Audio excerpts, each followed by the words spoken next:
Sedans are still really popular. I say that all the time, but you probably want something that stands out in the crowd, unless you want that brown, beige, boring vanilla car, but this is not. Stay right with us and we'll tell you more. The 2019 Hyundai Elantra is really edgy, and they've redesigned it for that purpose. They want it to stand out in the crowd. It's not vanilla, it is not brown bag, and it certainly offers a lot of standard features that the competitors don't. There are some good, and there's a few things that it's lacking. The most important thing is we go for a ride, and I'll show it to you.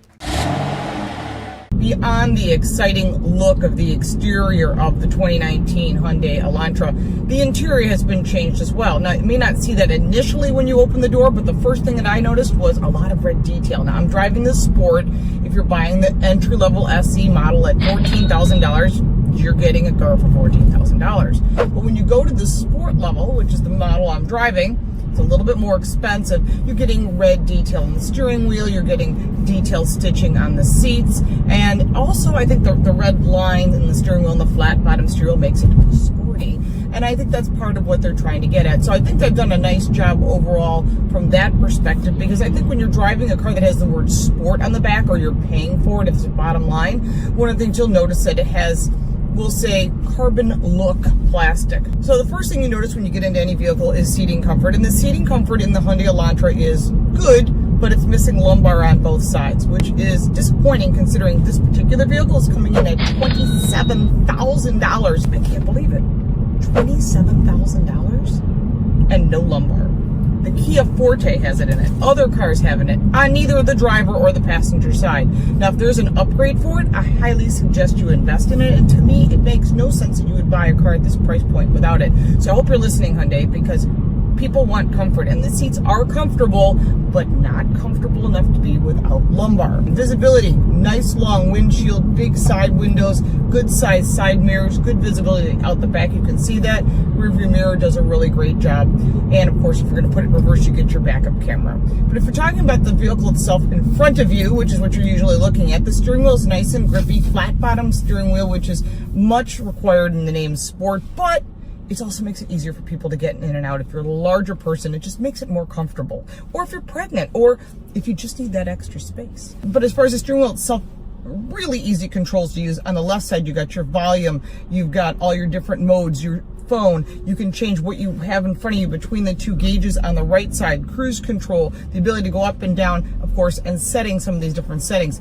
Each stalk on the left and right side of the steering wheel does something completely different, obviously. The one on the left has got your turn signal and your headlights. The one on the right has got your wiper blades. That's not unusual, but it's just good to know. I mean, it's nice and clean and easy to use and easy to reach. I have small hands, so you should be able to reach it with your hand on the steering wheel, something also to check. And then moving over to the center on top, on the bottom of your rear view mirror, you have your home link, which is the ability to set up your remote control, and of course they've got your blue link, which is the ability, is sort of like an OnStar system. Of course, it's an additional charge. They give you a sampling of it to begin with, and after that you pay for it. One additional button that most vehicles don't have is in the center of the rearview mirror is an SOS button. So if you are in an accident, if something serious happens, you can press that button and you can get help immediately. There's an upgrade on the Elantra Sport that we are test driving. It has an 8-inch screen in the middle. It's touchscreen, 4-color, has navigation. Of course, you get your satellite radio. Going further down, you've got your controls for the navigation screen. You have your climate control, real easy to use. Below the climate control, you have 2 outlets for regular connections for in a car,